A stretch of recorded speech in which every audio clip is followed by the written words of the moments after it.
right. So good morning. Hello, everyone. Hi. Buenos Good morning. dias. Buenos Buenos dias. dias. Buenos dias. Buenas tardes. And if you're in India, maybe buenas noches. That's right. Is it nighttime, Sumit, where you're at? Yeah, it's about 9:20 p.m. Yes. See, there you go. That's what I'm talking about. Exactly. Yeah. Well, it's a global world, right? So it's Oh yeah. Well, I huge have to these tell days. you, every day I'm telling you, well, Bruce and I are very social people, but we make friends every single day. And the amount of people coming here and moving down here to Puerto Vallarta, well, actually it's Nueva Vallarta. I don't necessarily live in Puerto Vallarta, but the amount of people that are moving here, I just met a couple. We sat on their beautiful, it was 850,000 gorgeous condo overlooking the beach. And they actually work, I believe in like San Diego. And they bought this house. They must be pretty well off, but they bought their condo here, and their employer lets them work remotely 2 to 3 days a week. So what they do is they literally work off their gorgeous patio. I mean, they have 3 patios overlooking the ocean. And they literally, I mean, you got to have 3. yeah, you got to have 3, of course, gorgeous, beautifully decorated, gorgeous paintings. And of course, me, I'm asking them all these questions like, so what do you do? Oh, we work with this big financial company. They both work at the same place. I'm like, oh, okay, that's an HR matter. But anyway, but they were talking about how they just literally fly here like once or twice a month. And then they work from their gorgeous ocean view, beautiful overlooking the bay patio, or whatever you call it, remotely. Mm-hmm. And I was just like, wow, you guys really have made this expat thing work. It's crazy. So every day we meet people from Canada, Sweden, everywhere, Germany. Where was she from? She was from Scandinavia, actually. One of the ladies that I met there. They're all moving here, and then some of them are making their own job. Like maybe they're in retirement mode, but many of them are creating their own businesses, like being an artist, or we have a guy, he's called Mr. Fix-It. So he's British, so he's from Britain. And it was so funny because he was fixing all of our stuff in our little casa. And he was talking like a Coloradoan, blah, blah, blah. And then all of a sudden he goes, so where do you think I'm from? And Bruce goes, well, you're probably from Europe or something. And he goes, and then all of a sudden he breaks into this British accent, really thick. I can't even imitate it. And then he says, I know like a zillion languages. And he goes, he studies every single dialect, so that when he's working with the client, fixing their toilets or hanging their valances or hanging pictures, he can speak in their dialect. And I said, so you're talking in Colorado dialect? I mean, what is that? He is hilarious. And he only charged us, he charged me $10 for 2 hours fixing my house, US, for 2 hours, because as we were talking, and I talked too much and he was fixing things. And then he just charges me $10. Of course, I gave him $20. I don't know. And then he comes back later and fixes everything we hired him for, and he only charges us $175. And of course we tipped him, but we were like, why are you so cheap? And he goes, because I do this as a hobby. I'm retired. This is my hobby. And he's Mr. Fix-It. Yeah, so I think that's definitely a piece that's going to be good in this broader conversation too as we get started. So talking about the differences in price versus practice in different locations. And so, well, even the gringos are charging way cheap here. I mean, it's just because it's just a different cost of living around here. But as Sumit and I, as we talked about more of us are moving in, we're raising the economy, and it's getting harder and harder on the local community. And we're going to talk about that Right. today. Absolutely. Destroying the Wi-Fi. Yeah. I still over there. All right. Well, we are at the top of the hour, so I'm going to start sharing the screen here. All right, All right. beautiful. Let me know when you're ready, Sam. I'll kick things off whenever we're good to go.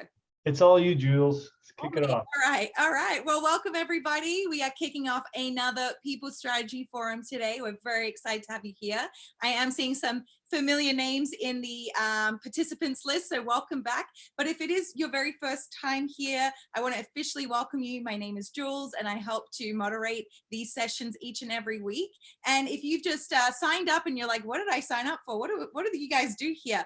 Well, our goal really is to help engage, energize, and elevate your employees and your company. So you can hop on each and every week. We always have a different guest speaker. Sometimes we have a bit of a slideshow, but we usually like to keep it really conversational. And we encourage all of you to really get involved as well. You don't have to just sit there listening to us. You can feel free to hop in the chat and put in any feedback, comments, and questions, and we'll make sure we get through as many questions as we can. But if you are not on the live Zoom, that's okay too. If you're coming to us from a different platform, you can still leave your questions there, because we go back at the end and we check for all the questions and we get them answered for you. So we don't leave anybody behind here. Now, I don't do this alone. I have a wonderful panel of hosts here, and our guest speaker, who is usually on our panel, but today she's hopping in the role of guest speaker. So I'm going to introduce her shortly, but let me introduce you to the fabulous Sumit here. He has over 16 years of experience working as a human resources consultant. He's a people strategist, and he is an expert into going into different organizations and helping them with their HR transformation, helping them with their diversity and inclusion practices, and really delivering all the latest and greatest in HR practices. And we also have Sam, who is the founder and CEO of Comp Team, and he brings us this forum each and every week. He finds all the speakers, and he went ahead and turned this into a podcast as well. So if you want to check out the podcast, you know, put your earphones in, go for a jog, have a listen, you can do that as well.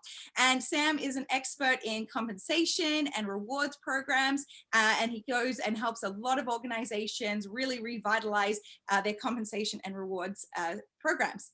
So that brings me to our lovely guest speaker. Now, if you have been here before at the People Strategy Forum, you know this face. You know it very well. She shows up each and every week. She's not. And today I'm in the dark. We were trying to get the lighting right. We were moving it around beforehand, but I think we're just going to work with what we've got, right? Because sometimes that's all you can do. You've got to work with what you have at your hands and, you know, just make it happen. So Char's making it happen. So let me introduce you here to Char Miller. Now, Char started her career in the corporate world, working as a human resources professional. And she always, you know, had a bit of a heart for the people that she was working with. So she went on to start her own company, HR with a Heart. Yep, we got the hot hands going on. I know that's getting a little old fashioned, but yeah, HR with a heart. Oh, good. It reminds me of like music festivals. And then she went on to, you know, continue that entrepreneurial streak and started a couple of companies. And her most recent company is being a business owner and coach at Mountain and Sea Health Advocacy and Mountain and Sea Career Strategy. So she's helping a lot of people who are, you know, starting the expat life, and she's helping them figure out how to even do that, how to go about it, all the how to set up the businesses in different areas, because, you know, she does know what she's talking about. She is living down in Mexico herself. And she is also, because she's doing all of the things, she is now working together with Sam and everybody at Comp Team as an HR consultant. So if you have any HR consulting needs, you can check out Char, talk to Sam. They're working together over at Comp Team as well. So we are talking about the talent impact of the work from anywhere movement. So we kind of dived into that a little bit before we, you know, started the forum, but I'm excited to hear everything Char has to say about working from anywhere and the impact that it has, and all the internet data that you're currently using and taking from the other people. We're going to dive into everything. Oh, it's just Thank you, Jules. No, this is why it's so funny this morning, because here I am talking about being an expat and working down here. And I woke up this morning and my internet wasn't working. So that's why you see me working in the palapa that is at the pool next to my little condo area, Kodo area. And you're going to notice that I have employees working around me, and then they're taking care of the Kodo. So anyway, that was just quite fitting for our topic. I also want to give thank you to Sumit, because Sumit and I collaborated on some of the key points today. Because Sumit, you live in India, right? And that's right, Char. And obviously, my background isn't as fancy as yours. That's why I've got the blur on. So nothing to show off in the background, really. Sad No, about but it. I just love it because, just really, I've been living in Puerto Vallarta now for going on to 2 years. I am what they call a snowbird. And I think it's a tsunami of all these from every nationality. This particular little community that I live in has every nationality that you can think of. And so we truly are a microcosm of a melting pot, internet or not. So it's just fascinating. I've been meeting people everywhere. I am truly an HR person with a heart, because if you notice, there's something in my bio that says that I really was frustrated working in the corporate world, because I felt there was aspects of heartlessness, and I felt there wasn't compassion, dignity, and respect. Sometimes I felt a lot of it was, I mean, Sam's a financial guy. I got it. I know that the companies need to keep their finances, but compensation is a complete aspect about the finances. But oftentimes I would sit at the table with 14 executives, and they would be, see, got a guy working. They would be bantering about how are we going to increase business, and how are we going to increase our marketing, and how are we going to get our bottom line and our return on investment. And I would sit around and say, it's all about the people. It's all about our asset. Our number one asset is the employees. And I have often been told, sitting at that executive table as this blonde, whatever you want to call me, blue eyes, sitting there going, it's about the people. And they would say, you don't know what you're talking about. And I'd get into these contentious dialogues, and I'm talking big corporations. Okay. So I've worked with every single level of big corporations, all the way up to 160,000. I've also started up my own startup company, and I've had, I think the most employees that I've had is 30 in my little small startup company, which is around health advocacy. We've experienced some changes, but that's another story. But today what we're going to talk about is life as in this new world, this new globalization, and the impacts of what happens when all these, as they say, expats, or some of us come into these communities, and the impacts to those areas, and the impacts to the societies. So I, for example, am in Puerto Vallarta area. There's lots of areas around here. It's just crazy how much is happening. So we're going to be going over multiple points. And Sumit, I'd love for you to interject, because you helped me kind of brainstorm some of these thoughts. Okay. Sure, But the Char. first, cool. So I think one of the first things, I think as a responsible employer, it's very important to really think about your employees, because I think one of the first points is the financial distress that has caused with all the expats, as I call us, moving into these communities.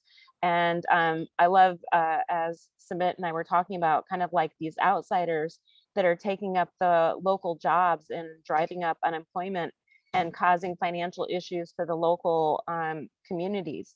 And so I will give you an example. I obviously I have 2 dogs, so there's a lot of dog hair in my house, my casa, and I need help. I hate cleaning. I'm sorry, I just hate cleaning. So I have a maid service, but I'm telling you, I will have maid service that'll literally come in and work for $25 to work 5 to 6 hours for $25. And of course I tip well. So but they tell me that my health tells me that they are being driven out of the local communities, which is closer to the beaches, and they have to live more and more away from the cities, and they have to take a bus, which is only 10 pesos, which is nothing. And they have to take a bus or something. They don't have the luxury of Uber or the taxis, or here we use something called InDriver, which in the United States, you never hear of InDriver, okay? It's an app on your phone, which is also a big controversial thing. But what's sad is that the employees are being driven out of the local communities and having to find a way to work. And so it's causing major financial distress. So Sumit, want to unmute yourself? I think you had a couple thoughts about that. If you wanted to say a few things.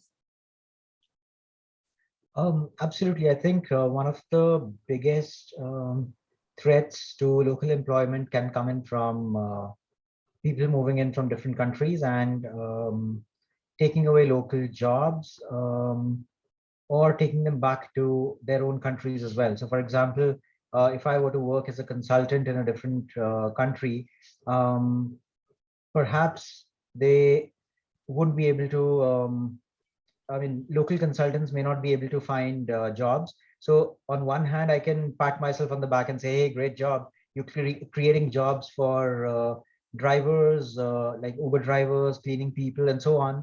But at the same time, you're taking away knowledge jobs. So you're causing financial distress to that kind of sector.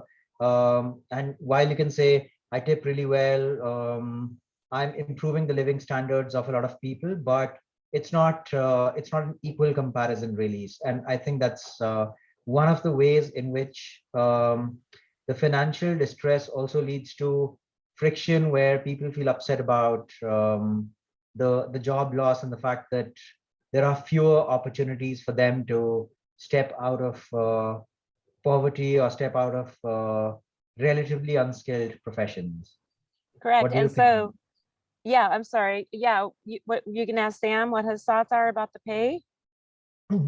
Yeah, so that's the big thing when we're looking at this as a big issue, right? So of course, when we're thinking about work from anywhere, that sounds great, but it doesn't come without consequence, and it's on both sides. And so from the employer side and the employee side of that organization.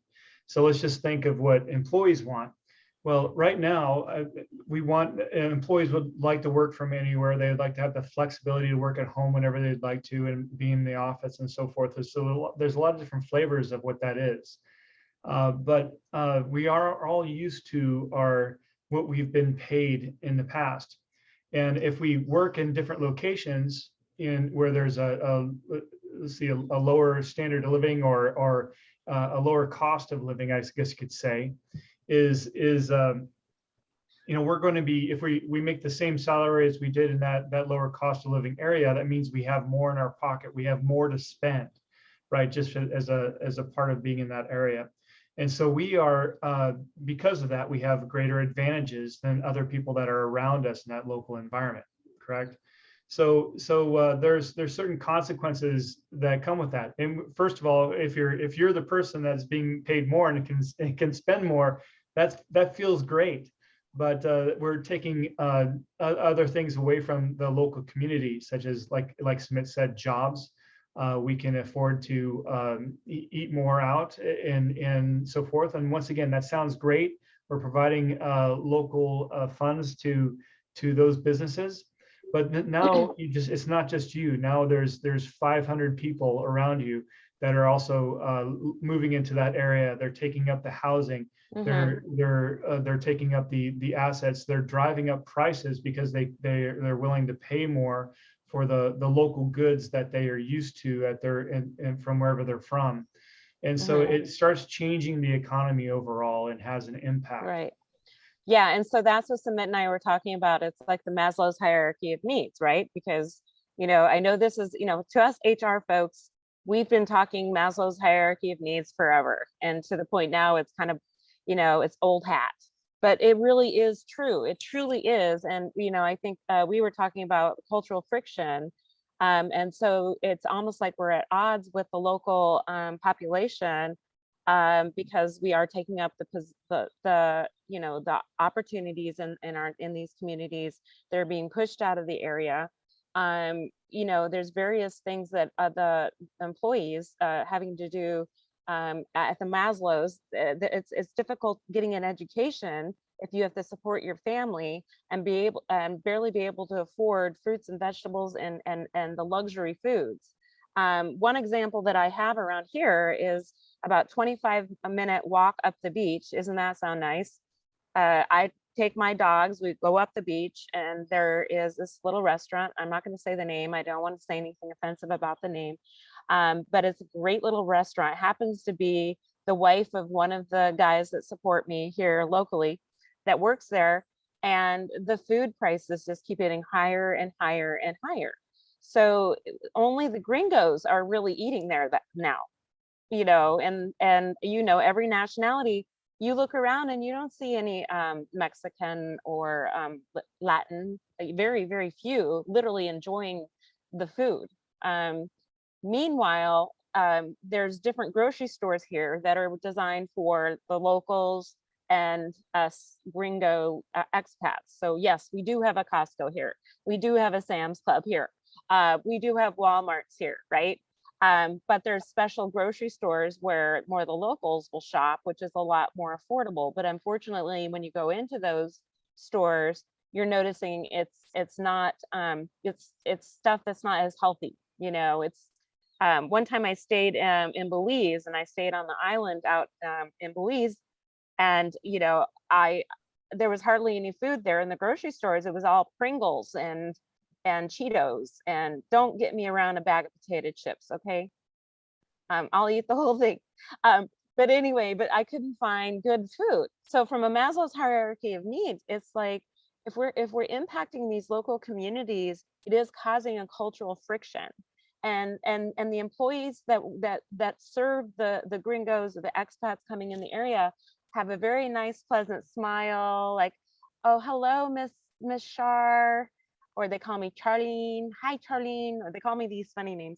But anyway, but you know, they're very pleasant, but at the same time, they're thinking, you know, this really pisses me off, because here you are, you were able to go out and get your master's degree, live your fancy lifestyle, live in as a snowbird. You get to live in Colorado part-time, live here part-time, and you can afford this luxurious lifestyle. And meanwhile, I'm doing your gardening, or I can barely eat at the restaurant that's 25-minute walk to the beach. And so there is friction, there is cultural friction. And since I've studied like nonverbal communication, which is one of my undergrads is communication, I can see the facial expressions and the micro, as they call it, aggression, facial expressions sometimes, particularly as a gringo in the community. Sumit, did you have some thoughts, or Sam? Oh, I was going to say, so I know that there's of course, one piece, of course, is the money that is coming into the area, the classism, you know, being able to spend more money and so forth. But what else? What are the other factors? I mean, are gringos and or those expats that are coming in, are they changing the overall culture? Are they changing the standards? I mean, what are the different things that are impacting the environment as a part of the Work From Anywhere movement? Well, this is what Sumit and I talked about. So Sumit, since you help with these bullet items, let's talk about it. So when we talked about the environmental degradation, the number of people that are coming in and using up all the scarce resources, and it's creating a real ecological impact, and it's becomes extremely irresponsible, I believe. One of the things I can describe to you is one of my best friends just visited. Hey, she's watching. She just visited, but she really enjoys more of the authentic local lifestyle. So she's okay with living on the other side of the highway. So we have a highway here, if you're familiar with Puerto Vallarta. So I happen to live in the resort area. So, you know, we've taken up all the properties. You know, we're turning them into high-rise condos. I mean, I'm looking at several high-rise condos across from me right now. So the local community is being pushed out, and they're being pushed more, what I perceive it's more east, is that's how I think that's west. But anyway, so it's really impacting that. Also, you're going to notice that it's more of a slum environment, I guess, for lack of a better term, where the buildings, they have to live in very small, handmade buildings. And it feels like it's really interesting because, like I told you, I visited my friend in the high-rise condo the other day, and he was sitting on the patio, and you could just look over the city, and you could see the little pockets of the quote slummy or not so nice areas. And then you would also see the beautiful high-rises with the marbles and the gorgeous trees and the perfect landscapes. So it's definitely had an environmental impact. Sumit, what are your thoughts about that? I agree, Sharon. In fact, this conversation reminds me of, so it's not the same as people from abroad moving in, but so there was a lot of quinoa farming that used to happen in Peru and Bolivia. And when the rest of the world discovered that, wow, this is a wonder grain, we should get more of it, the locals were unable to access the grain because it was priced much beyond. So it was cheaper for them to import junk food from elsewhere, and they were not able to afford what was, what used to be grown there locally, and their nutrition and their health suffered. So it had cultural consequences, it had financial consequences, and of course, the entire carbon footprint of everything that was being produced increased. Because see, if I'm sitting here in India and importing what I eat from Peru, at the same time, Peru is importing, let's say, chicken wings from the US because they're cheaper. It just sends the entire world into a tailspin of environmental degradation. So that's, those are some of the consequences that we are probably not even thinking about. And it's similar in this kind of a scenario as well, where I could be from a privileged country and move to a tropical area. I need my long showers, and people can barely get a bucket of water together to take a bath. So Right, and put boil. pressure, absolutely. Mhm. So put pressure on scarce resources also creates that resentment, because what's already scarce is being stretched further, and people are having to either go farther and farther from the main area to get it, like you mentioned, the two sides of the highway, or it's just putting pressure on them in various ways, where maybe they can't afford schooling because limited Mhm. schools are being taken over. They can't afford Wi-Fi because there's somebody consuming high-speed Wi-Fi instead of them. Right. You know Well, what in I'm fact, talking about, and that is the problem, because the reason why I had a Wi-Fi problem this morning is because there's so many of us right? expats in the area that were consuming all the Wi-Fi in this area. And so, I'm having the luxury sitting here as I have workers working on the yard around me, having this Zoom call today and doing this conversation. Oh, but Yeah. we are overloading the infrastructure so that even the local community can't even get internet connection. Yeah, that's a really good point. And I just, what Sumit said about water scarcity so far, just sparked something in my mind as well, because this is something that just happens in different environments across the United States as well. It doesn't even have to be global. For instance, I often have a house in the Virgin Islands I like to visit, and there we capture all of our water from the rain. There's no pipes that go into the ground Mhm. that deliver water. And so if a lot of people rent out their houses there to people that visit, and they do take those long showers like you were talking about, Sumit, and they'll use up all the water in the cistern, or they, and so they have to go to the desalinization plant and spend a lot of energy and money to be able to truck in water to refill that. And there's things that I think that people just need to be aware of wherever they travel, if they're a remote worker or a global nomad, that there are other scarcity and resources across the globe that they need to be concerned about. Right. And I've rented several places here, and unfortunately I've had some visitors that want to run their air conditioning all day long. And we keep saying, no, no, no, no, no. I mean, you don't need your air conditioning on all day long. If you want to use 2 bedrooms and you're putting on your makeup or whatever, cooking in the kitchen, yeah, it's okay to have, you know, the air conditioning on, but let's turn that off, because it's completely, in this small little Bay Area, is using up all the electricity. And also that is very expensive, again, driving up the price of electricity, right? Mhm. And so it's kind of, I literally have had the conversation, and I have apps on my phone, you know, friends of Bucerias and friends of Puerto Vallarta, and they complain about the air conditioning, and they complain about the cold showers, and they complain about all of that. And I'm always, and it's very common. It's like, well, this is Mexico. You know, I mean, it's kind of cliche. This is not the America anymore. So we have to remind ourselves where we live, and be considerate. Do you think there should be some, you know, obligation for all these people that are coming in to push harder with the local, you know, resources and government to provide sustainable living wages and more services?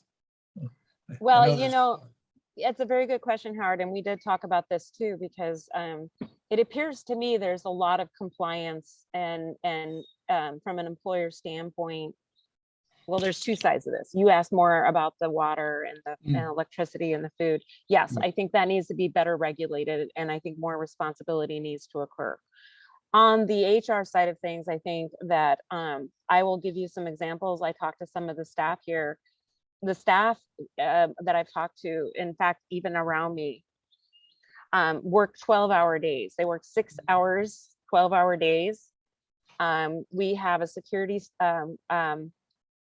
building here with no air conditioning, with no bathroom. Don't even get a chance to take a break.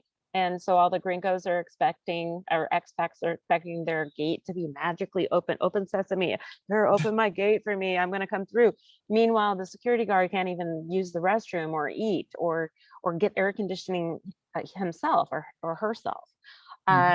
So it's kind of like, I'm not saying that HR practices that are used in the United States or Canada or some of the European countries need to, I mean, we don't need to be Americanized. Well, here, that's actually another conversation I want to say. We were talking the other day with some friends, or actually I was at a painting class. I'm so spoiled, right? And we were talking about living in Mexico. Well, the Mexicans and the Canadians and the Americans, and this lady said, you realize that we're all Americans.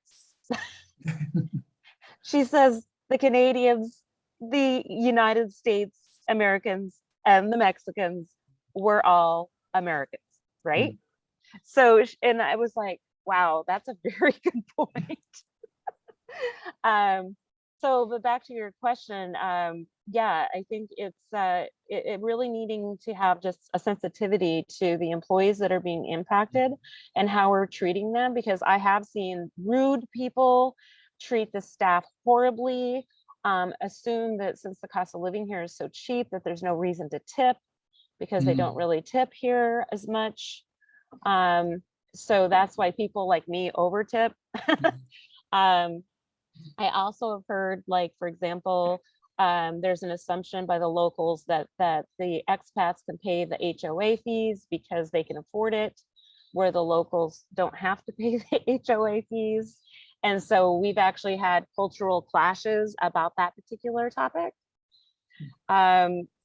So yeah, that's definitely my thought about that.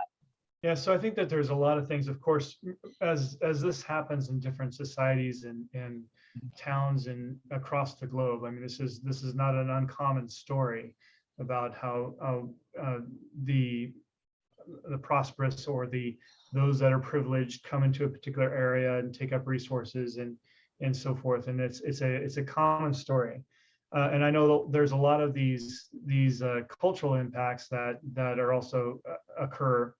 and that are part of a natural process. And yes, it would be great to get in front of those. As far as the context today, what can we do as far as a workforce or as owners of companies to lessen the impact on these societies that our people are moving into? Should we be giving some guidance, putting some policies in place? Because when it comes down to one thing that's really important to people that choose where they want to work, it's not just what the company does or what you're doing as an individual in that company, but a growing number of individuals are very, very concerned about the societal impact of what that company does.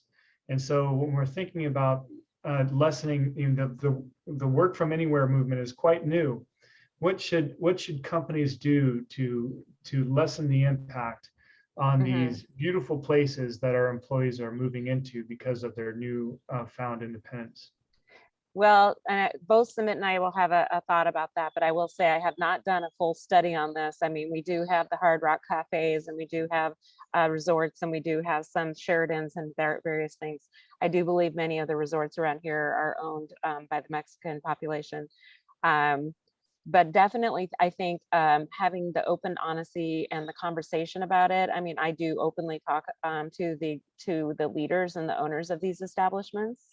I just, in my own little way, I think if you are an American-owned company in some of these areas, and these are some of the notes that we took, responsible recruiting and assuring that we have, a mix of diversity and not just hire the individual that looks like the people that we serve. We need to assure that we're hiring employees, the local employees, and maybe do more training and development and perhaps language development so that we can communicate better effectively with the people that are coming into the area. Sumit, I think you had some thoughts. Absolutely. I think so. As people who come from different parts of the world, we can't really help our privilege. So if we've got privilege, we've got it. But I think we need to be sensitized that privilege is not the same as entitlement. So don't let your privilege translate into entitlement and to indiscriminate use of resources. I think that's where companies can make a difference by sensitizing people that the place you're going to or where you'll be working from could have these challenges, be sensitive about them. Second is don't only be a taker where you're consuming everything from that place. Maybe they can create opportunities to volunteer, give back, create some kind of positive impact for the community. So like you said, being bilingual, if you're learning Spanish back there, maybe you could facilitate business English classes for some people, or computer literacy or stuff like that, which helps them in avoiding that cultural clash, saying this person is not only here to consume everything that we have, the person is actually meaningfully contributing, is trying to be engaged, is trying to give back to the community as well. And of course, one of the things I strongly believe in is the companies need to pay fairly. And it's like certain companies are saying that you've got to treat your vendors with respect and make sure that they're being paid a fair wage. So earlier the concept was minimum wage and then living wage, and now it's a fair wage. There are companies that are doing away with sweatshops and saying we will not operate in countries which have this kind of culture, or will not operate with vendors who've got that kind of culture. Also, making sure that your own pay practices align with the right norms, and you're paying based on the cost of living for that country, not for the cost of living of the home country. Yeah, and I think we also talked about affordable healthcare, assuring that responsibly, looking at the healthcare of those individuals. Many, as we know, many lower paying jobs don't even have the benefit of a healthcare type of system. And then looking, as we talked about, the Maslow's hierarchy of needs to, you know, for example, when I worked at a healthcare system, which is in the United States, our nurses were working the 12-hour days, the long, grueling days, barely able to go to the restroom or get water or take a break. I was always advocating, why can't we have meal kits? Why can't we have kits that with healthy meals that we can send home with those that are working those long, grueling hours so they could feed their families and have, as I call, kind of a healthy employer. I have a whole thing I do about what's called the healthy employer aspect. So don't just assume that just because you have cheap labor in another country, that it's to take advantage of them, and then to really look at your overall benefit processes in the environment for which they work, and then create out of the box ways of thinking to create more of a healthy work environment. Now, I think the United States have been looking at this. I mean, many of us HR and talent management experts have been really analyzing this, but now that we're moving into this global economy and many of our employees are now living remotely, I think we're forgetting about that overall impact. And then also, if you have employees like my friend that lives in San Diego that works here, you know, really sensitivity training and education about, yes, you're working in Mexico, but let's really educate you about the sensitivity of where you live. Because I think Sumit and I were also talking about the reputation of that company. The reputation of that company is going to be severely impacted if your employees that are working in that country remotely are being rude and offensive and inappropriate to the locals. And that is going to have a negative taste in that country about that company. The other thing I think you mentioned, Sumit, was the volunteering aspect. So here in Puerto Vallarta, we actually, believe it or not, in this Bay Area, we had a hurricane, okay? A hurricane that actually flooded major areas where all the rivers are. Well, we don't have a political government here that just goes in and does infrastructure repair, you know, that comes in and fixes the streets and fixes the homes. Unfortunately, there was many lives lost during this hurricane and all the floods. And so I would encourage employees that are working to do more volunteer work to help repair those flooded areas. I think that would improve the reputation of the companies that they work for. A friend of mine actually goes and he supports the local communities by, now I've had people gripe about this, but support with the horseback riding tours and the jungle tours. And I've had people say, well, the horse is being well treated. Yes, they are being well treated. I promise you, they're getting lots of love and attention, but he helps the horseback riding tours. He helps bring in the expats into the cities or little teeny towns that have been impacted by the flooding, so that their restaurants that were destroyed can be repaired, so that there's jobs in those remote areas. And he's doing this for nothing. He's just donating his time for free. So volunteering, I think, is also really, really important. What are your thoughts, Sam, on what solutions from a pay perspective? Well, yeah, I'll get there in just one second, but I really like what you said about volunteering. I mean, I think part of the natural consequence of privileged workers coming into a disadvantaged area or places where it has lower economic status, that classism happens. And I think it's super important for people to be able to know and learn about that local community, and what better way to do that through volunteerism. I mean, learning what the local needs are, getting involved in that community, and giving back, because we are taking when we're going there. We're living in a beautiful area, and for that time that we're working in that location, and we're really reaping the benefits, and we should be giving back as well. So I really like what you said there, Char. That was great. The other thing. Go ahead. Go ahead. No, please. Oh no. One of the other things that we were really thinking about is I see a lot of children selling those little trinkets, little lights, little little animals or stuff. Actually, around here they sell a lot of stuffed animals. I don't know why. I've got two of them, but like little llama and a little rooster. But it is interesting. It's kind of like it conflicts me, because I know that really that mom that's standing over there and the 2-year-old that's standing at my table at the restaurant selling me a trinket, she needs the money, she needs the income. So she's exploiting her children to sell these products. And then in the back of my mind, I'm thinking child labor law, right? Which I know that's not an employer situation, but it's like, how responsible is it that I support the community in that way? You know, those are very important things to think about.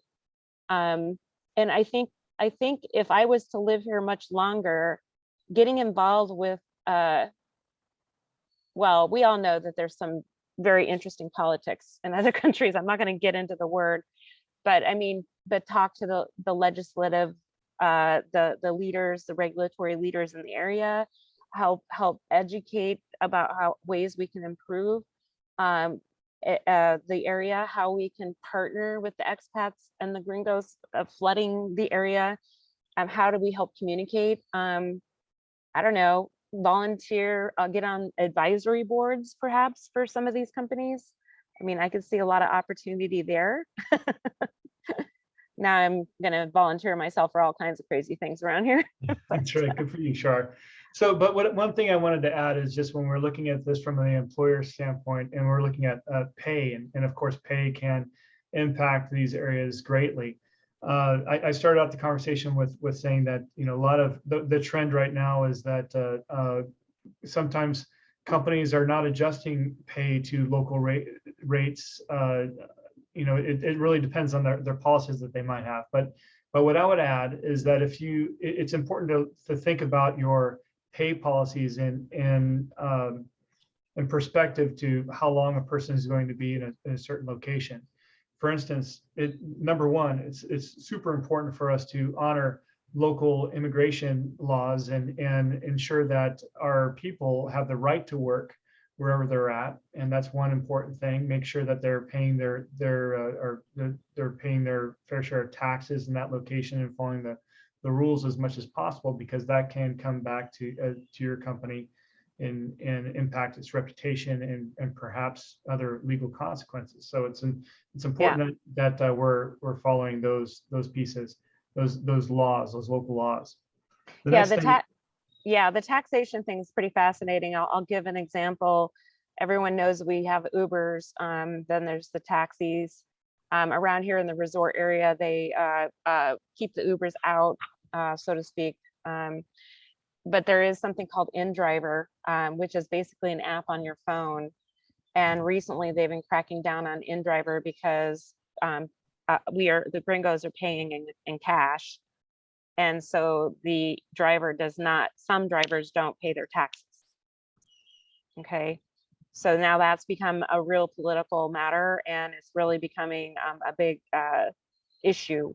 I've been in many different rides where I've been asked about that type of topic. From a responsibility standpoint, my partner and I do own a company. I've been asked multiple times if I'm going to start my company down here. I mean, formally, not just do some consulting. I haven't really formally moved into that area too much, just because I have to assure that I'm following the taxation laws, the immigration laws, and assuring that I'm being very responsible. So I have been keeping that very slow and really analyzing before my company would jump into that area. But I do see other people coming in, starting companies, little entrepreneurial type of activities, and disregarding the taxation and the laws completely.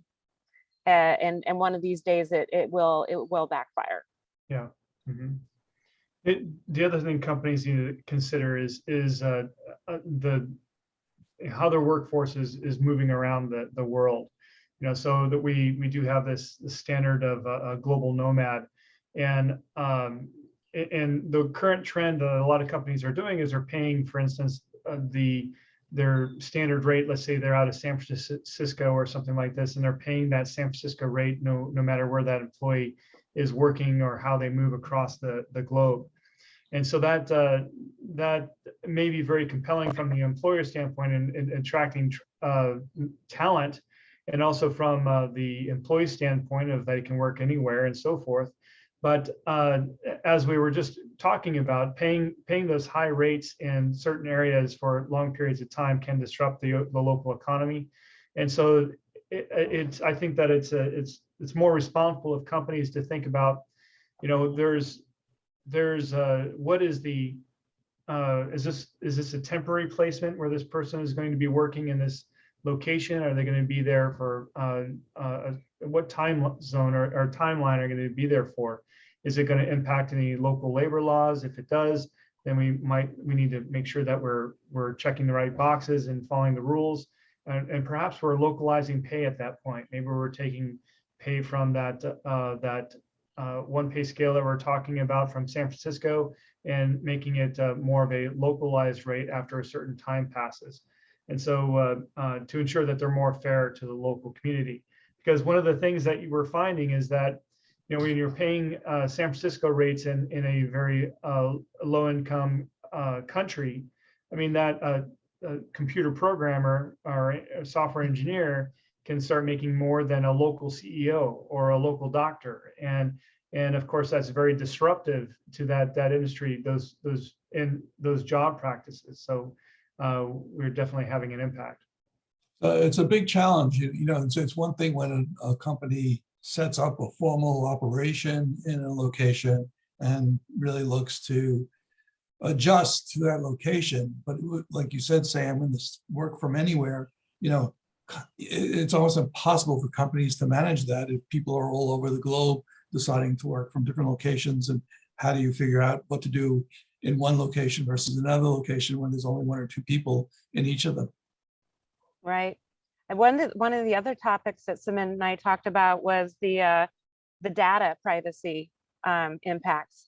And I think, Sumit, you're more of a technical guy than I am, right? But there could be some data breaches and issues. Could you speak to what your thoughts are around that? Sure, Char. So more than the technological part of it, just the fact that different countries have different practices and rules pertaining to data. And if I'm contracted to a company in, say, the US, and I decide to go off to Indonesia thinking I'll work by the beach, and I accidentally leave my laptop open, or somebody overhears a confidential conversation about a merger and acquisition, I could cause absolute mayhem, because if it's a European client, GDPR regulations might apply, and the original company that hired me could be in a terrible position, because there's no sensitivity to client information. There are also clients who specify their information may not be taken out of a particular location or may not be taken to a particular country. So, for example, it could be something as basic as with the current war situation in Russia and Ukraine. It could be compliance about even using, say, a Russian antivirus. If you're working with a particular government client or something of that sort, and you could be in breach of such guidelines as well. Mm-hmm. And I will tell you from personal experience, I used to be the HR director over 500 IT professionals. So, they were the ones standing behind my desk and thinking that I had ghosts on my computer. But anyway, here it's like I don't have the IT support. I don't have. It's very, very difficult to find an IT technician to assure that my encryption or my computer is working effectively. It's very challenging. In fact, I've put posts out saying I really would like to find an IT or technical technician. I finally found someone who was able to come to my house and help review my computer and help me with that. But you've got to consider that if you have employees working globally all over the world, right? Right. a friend of mine, luckily she works for a very big global company, and they gifted all of their employees all this technology, the right lights, the right camera, the right microphones, and Mhm. she can work in Paris, and she can work in London, and she can work in Mexico. I'm very Right. jealous. But anyway, I think that's also one thing to think about, to do responsibly. So, Shar, as we're approaching the end of our time here, I'd love to hear a little bit more about how you're helping your clients in that area. What are the services that you're providing at Mountain and Sea? Okay, well, the two things, Mountain and Sea career strategy is one of the things that I'm doing because I'm seeing such a tsunami of expats moving into this area. And it's since I've been doing this for a couple of years now, I think career coaching is really vital. I think that career mobility, so for example, we offer the TMA method, which is where it assesses your talents, your drives, your competencies for my clients. I haven't done it as much yet because I'm looking at taxation and some of those things that I need to be responsible about.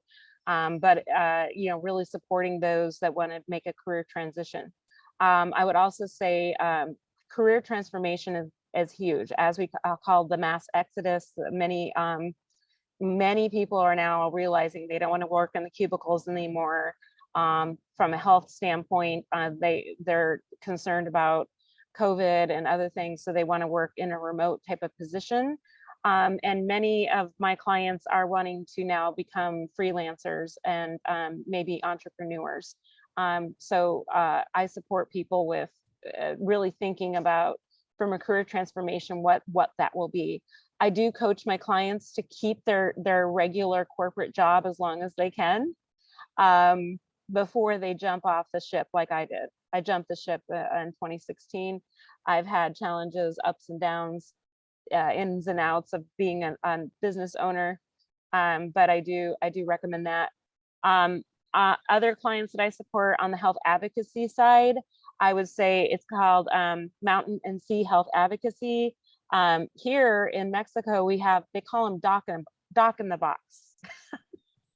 I don't know if you guys have ever heard that. You can literally go in for $30 and see a doctor, and then you can walk around the corner, because it's just like 7-Elevens. There are pharmacies on every corner, which, by the way, sometimes it's not safe to just walk into any pharmacy and grab any prescription without a doctor prescribing it.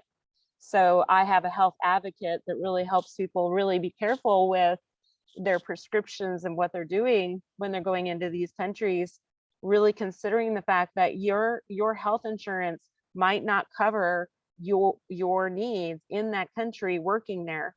If you end up with cancer, or you end up with a very major health condition, consider the fact that you now live in a different country where your health benefits may not cover what you thought it covered, right?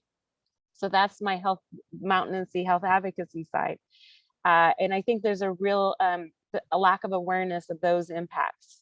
So I support clients on both sides. And then I have teams of experts in all kinds of areas. So for example, on the career side, I have an expert that understands LinkedIn and understands social media and understands the new ways, what I call HR from the inside out, looking for, a job. And then, like I said, on the advocacy side, I have experts that understand the benefits, like in those particular countries, and how to have affordable health insurance. So that's why I call it Mountain and Sea.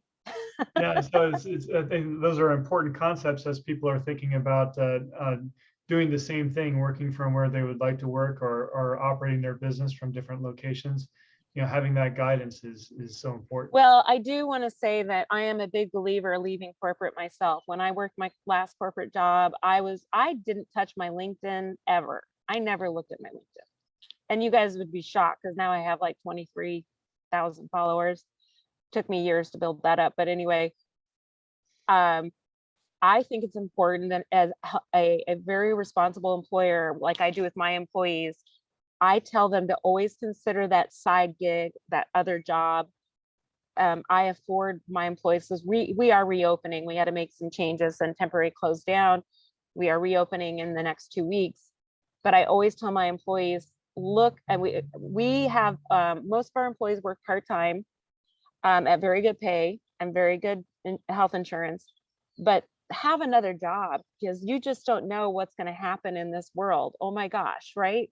All of a sudden something like the epidemic and the COVID hit, and all of a sudden the healthcare laws changed and everything changed. Next thing you know, we're having to lay off temporarily people.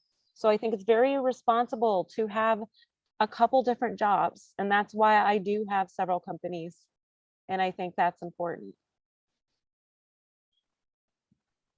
Great. Well, thank you so much, Char, for sharing everything today. I mean, this is really good stories about what's going on in that location and how the work from anywhere movement is impacting the locals. And I think that more of this awareness over time is these are going to be issues that we're going to see more and more in the news as companies are working from different locations. So I'm glad that we're breaking this ground right now. It's great. Right. Well, and I do, as you're about to introduce the TMA method, I really do think, I know you'll pull up the screen here in a second because we're a few minutes in. I'm a big advocate for the TMA method. I think it's a great way to open up those conversations and have those critical dialogues with your employees. I do that with my employees. I don't ask about personal health circumstances or relationships or anything inappropriate, but I do use the TMA method to talk about what are your passions, what are your drives, what are your ambitions.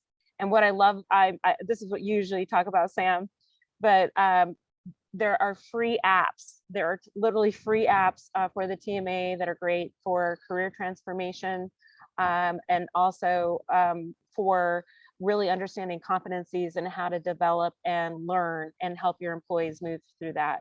And Sam, you wanted to mention a few more things.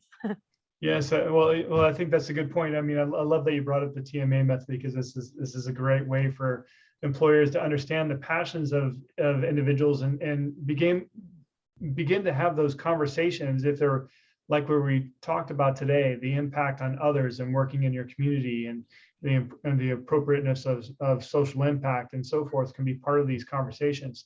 And so it's using the TMA method is a great way to just keep in touch with your employees and keep moving in the career direction that they're looking for and so forth.